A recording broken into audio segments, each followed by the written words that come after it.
Welcome back. It is time to bring you the front pages of the newspapers from the continent of Africa. And we're starting this morning east, west, north, or south. I think we're starting in West Africa this morning and we're looking at the citizens. All right, let's go straight to the citizens, and this will be our first paper for today. And let's try and see how we can get it right away. Citizens is the first paper, so okay. That says it's a damning report. That's what you find there on the front page of the Citizens. And what report are we talking about here? Well, it will amaze you to know that the Controller and Auditor General Charles Kichere lays bare unacceptable gaps in revenue collection, questionable expenditure by the central government and local authorities, as well as how state-owned entities squandered billions. Yes.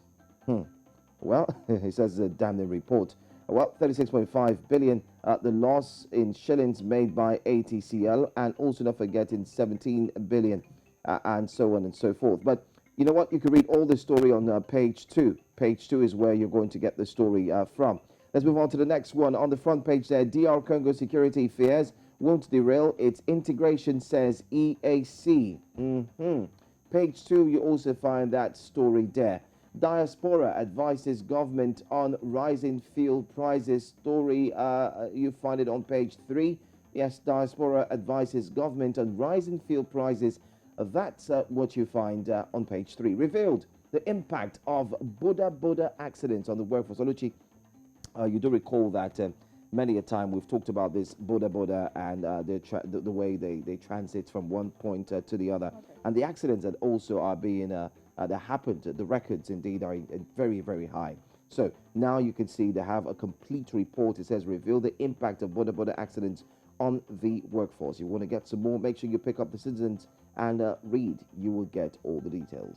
All right, from the Citizen, let's head to South Africa this morning. We're going to Sowetan this morning. You can see this picture here. There used to be a bridge on that axis. Do you know that? Well, it's a very, very popular bridge that has been washed away after the devastating floods that hit Durban and other parts of KZN this week, destroying infrastructure and homes. Now, it says that more than 40 people have lost their lives during the devastating rains that have battered the province since Sunday, while some people are praying and longing for the rains to fall in some other region. It seems to be a curse. Well, there's more details from the Sowetan this morning. Also on the Sowetan, the front page, it says, "Off with your heads." Whoa, that's pretty strong. Trent ANC councillors get the chop.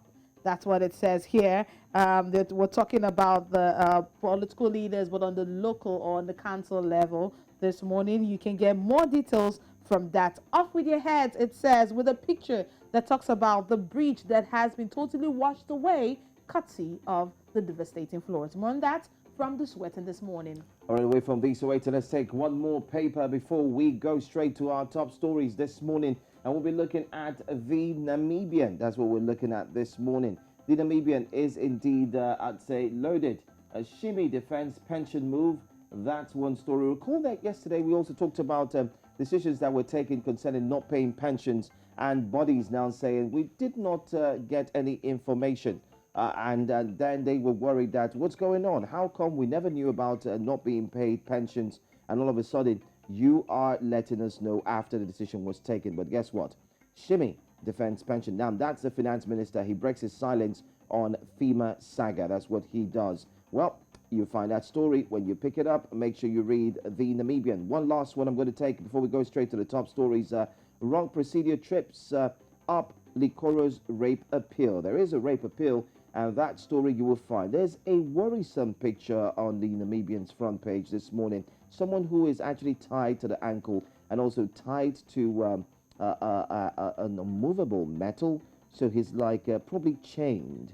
That's what it says. And the story is, it says chained. The Namibian this week came across a 21-year-old man who was mentally challenged and spends his life tied up in the backyard of his family home, Oluchi.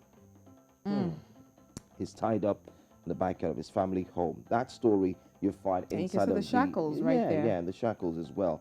And you can find that story inside of the Namibian. But you know what? We'll go for a quick break here on Breakfast Central.